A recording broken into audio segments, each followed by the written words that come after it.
It's a bit difficult to introduce scary stories to tell in the dark. I could tell you about how the first book was published in 1981 and written by author Alvin Schwartz, and how the subsequent volumes were released in 1984 and 1991. I could tell you about the fact that over 7 million copies of these books have sold. I could tell you about the fact that these may well be some of the most influential children's horror stories ever written. But if you've never heard about these books before, those words won't hold much weight. Instead, I'd like to show you what made these books become the phenomenon they are today. If you ask a fan of the Scary Stories series what is the first thing they think of when these books are mentioned, there's a good chance that they'll tell you about the art. It's terrifying, simultaneously appearing so stark and so real, but also like something lifted straight out of a nightmare. These images have stuck with people for years, all the way up until their adult lives, and the stories that accompany them bring these pictures to life. I never read these books growing up. In fact, I didn't even know that they existed. It wasn't until 2017 that I discovered these works for the first time, and I can honestly say that they changed my life.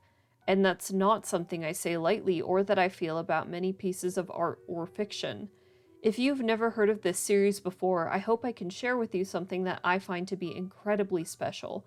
And if you had the pleasure of already reading these books, then I invite you to join me in spending some time, however long this video is, about freaking out about how wonderful they are.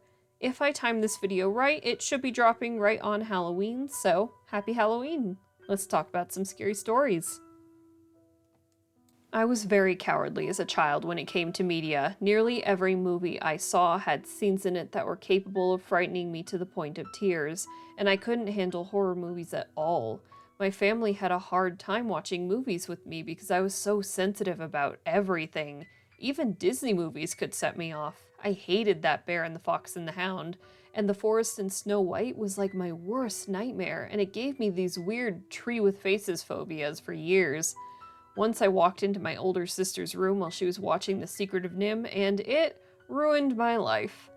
Even after I grew out of that phase where everything in the world felt terrifying, I had this idea ingrained in my brain that was left over from that time that I hated horror. I never wanted to watch the scary movies that everyone else in school was so excited about, and I sure as hell never wanted to play a horror game. But even though I was so opposed to horror, I had a weird fixation with it. I remember just staring at the cover of Goosebumps books, even though I wasn't brave enough to crack them open and read them. I was just looking at the art. I had an older cousin who was obsessed with The Grudge and showed me the trailer, and afterwards, even though I hadn't seen the movie, and really didn't want to, and still haven't, I couldn't stop thinking about it. I still really hate that death rattle sound, and Japanese ghosts with long hair are something that I do not handle well right up to this day. When I got my first laptop, I remember spending hours watching Let's Plays on games like Amnesia, The Dark Descent, and Silent Hill. I didn't want to play them myself, that seemed too scary, but something kept me coming back to this kind of content over and over. And then, in my final year of college, I discovered Scary Stories to Tell in the Dark. And suddenly, something that had been a small fixation of mine became so much more. When I saw those drawings for the first time, I was awestruck because they weren't just terrifying. They were beautiful. I couldn't take my eyes off them. To use an appropriately Halloween-y saying, this was the final nail in the coffin for me, and what saw my sudden shift from exclusively drawing cute girls in pretty dresses to horror. And still some girls, but the point is, it changed the way I think about art, and it inspired me to look at the world in a different light. But this art that I found so life-changing was also one of the biggest reasons why these books were so controversial. Remember, even though they may not look it, these books were intended for children. And the PTA moms were not happy. The American Library Association lists the series as the most challenged books of the 1990s, and there are numerous instances of groups of concerned parents trying to get it removed from school libraries. The criticism was typically primarily aimed at the art. It was described as many things from disgusting to, I kid you not, satanic. Nay, that may sound ridiculous. These are literally just scary folktales with pictures. But remember, this was also the period of time where people deadass thought that Dungeons and Dragons was satanic.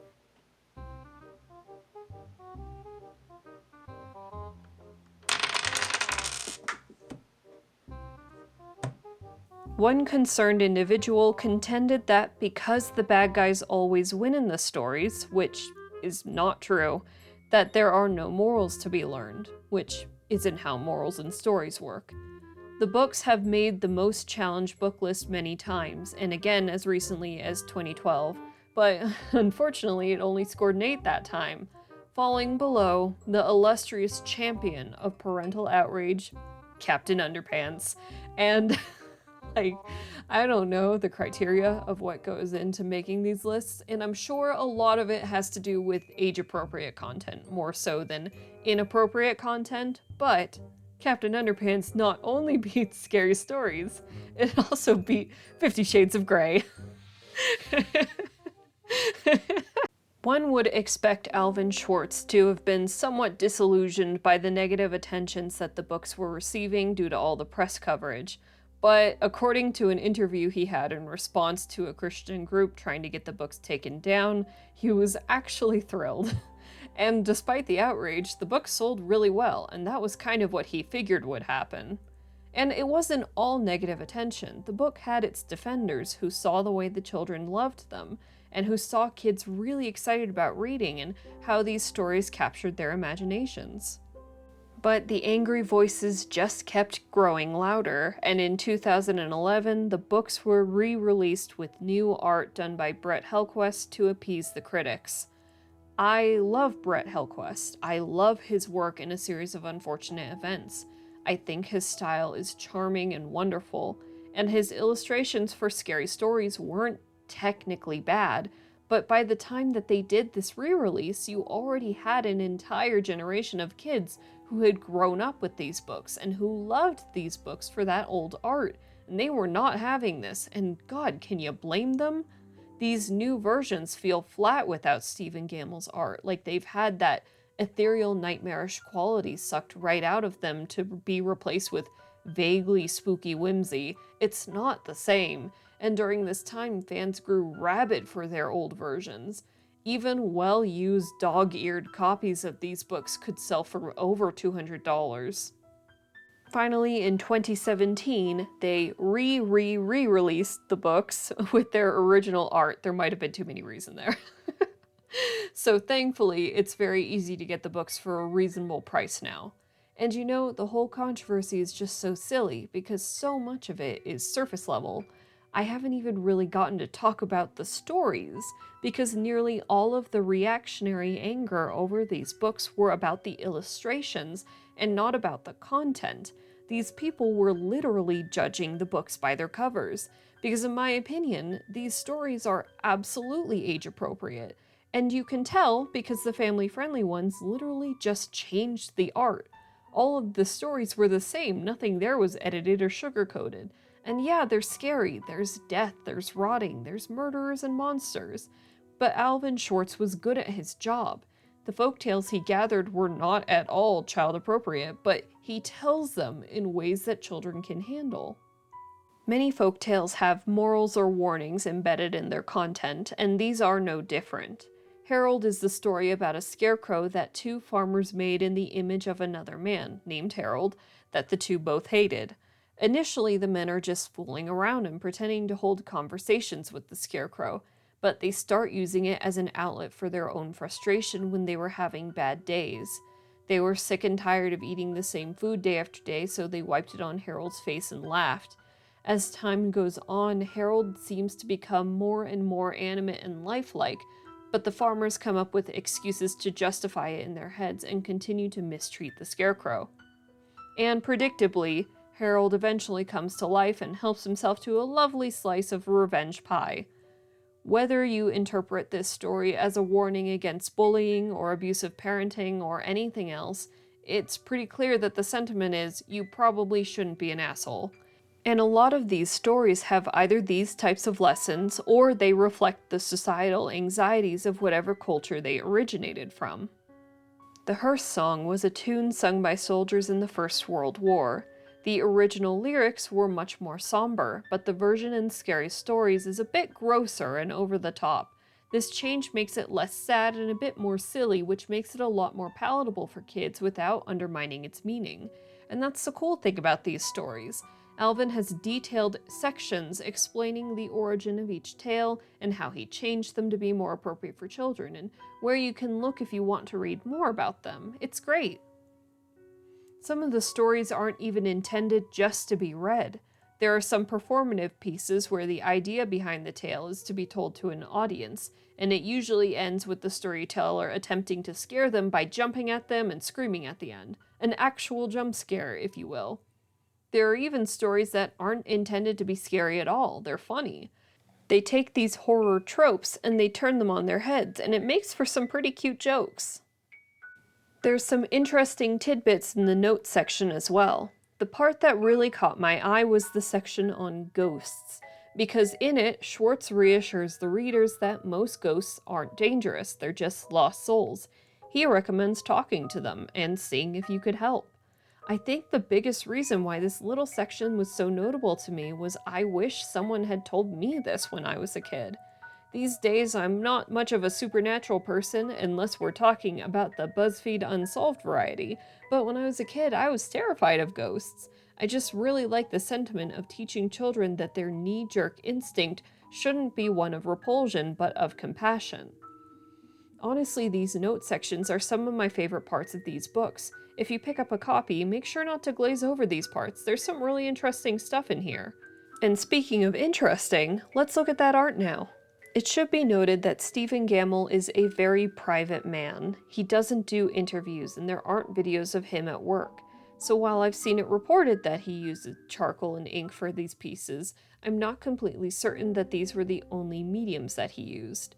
I think I see what might be graphite, and I suspect that he used an eraser to add highlights, but since it's tricky to be 100% certain, I'll focus on what we can see in observation instead, and we'll be going through those elements piece by piece. There's a lot of contrast in these works, with extremely dark shadows and very light highlights. There's a surprising amount of stark white on these pages, and it stands out because Gammell doesn't really use outlines in his work. In art, it's a pretty common practice to have a visible line defining the boundaries in a space. So even though people don't really have a solid line defining where their jaw is in relation to their neck, a line can help separate those two planes and help prevent them from being muddled. But if you don't like the way that looks, what you can do is just imply a boundary by using light and shadow, which is a technique that artists who favor more realistic styles tend to use. But Gammell doesn't really concern himself much with these boundaries at all. Instead, he'll do the lightest possible implication of form and leave it at that, while instead focusing his detailing on certain specific unnerving elements. Teeth, hair, eyes, and blood are shown in uncomfortable, asymmetrical detail, but the physical space surrounding them are vague, and it lends everything this feeling that you're looking at the embodiment of a nightmare, with the brain latching onto the elements it finds scary but leaving the rest a hazy mystery. And our minds are really not big fans of not being able to understand what we're looking at. Our brains are very good at reading and understanding expressions and body language. So when we see something that we find difficult to interpret, like a featureless mask or someone standing in the dark, we interpret that visual information as frightening ones. This is where the uncanny valley comes from. It's because the faces in bad CG or in the stiff movements of robots are so difficult to discern the intent from that they can trigger that instinctual panic. And even worse, these illustrations are so lifelike that despite that uncanniness, certain elements almost look like particularly grainy photographs. This art resists conventional depictions of beauty in every way possible, and so it's interesting that despite that, it is beautiful. There's something so mesmerizing about the dreamlike quality of these pieces. The images stick with you, and the longer you look at them, the more little details you can see. It's hard to pick a favorite from these images. If I had to choose, I guess I'd say my favorite is of this dancing dead man. Look at him go, he's having a great time. No, seriously, he is. I mentioned earlier that some of these tales are intended to be more humorous than scary, and this is one of them. In it, a dead man just gets up out of his grave and walks home, and everyone in his family is like, hey man, you're supposed to be dead. And he's like, yeah, but I feel fine. And then they're just kind of stuck with him and his gross dead self for a while because he just doesn't feel like being dead. And it's not until he dances himself to pieces that the family can finally bury this stubborn dude. Man knows how to party, that's for sure. It's hard to overstate the sheer volume of people who have been inspired by these books. Illustrators, authors, sculptors, musicians, photographers, makeup artists. So many different types of creative people have found so much meaning in this series, and they use that as inspiration in their own works. I think about the people who wanted these books removed from shelves, and I wish that they could see the way that this series affected people, because it didn't traumatize them for life, it didn't make them more violent or inherently evil, it didn't convince them that someone was going to turn them into sausage. It gave them an outlet to be more creative in different ways. And now these skinny little books from the 80s have gone on to become a movie, which I haven't watched, and it's entirely because of the spiders. No thank you, don't like that. I actually still really want to watch the movie, so I might just cover my eyes like a baby during that scene. There was a sequel announced back in April, and I hope that the whole World on Fire thing doesn't stop that from coming out, because I'm always so excited about the idea of things I love reaching a wider audience. I really hope that these movies intrigue new people to pick up one of these books for the first time. I hope you enjoyed this and that you have an awesome Halloween, even if it isn't the traditional sort. I know myself, I'm probably just going to spend the day playing Animal Crossing and eating cookies. If you're feeling a bit lost on what to do this year to celebrate, the Scary Stories collection is available digitally if you aren't feeling like going out to the bookstore. As always, links are in the description. You can subscribe if you wanna, and I hope that you have a wonderful, scary Halloween night.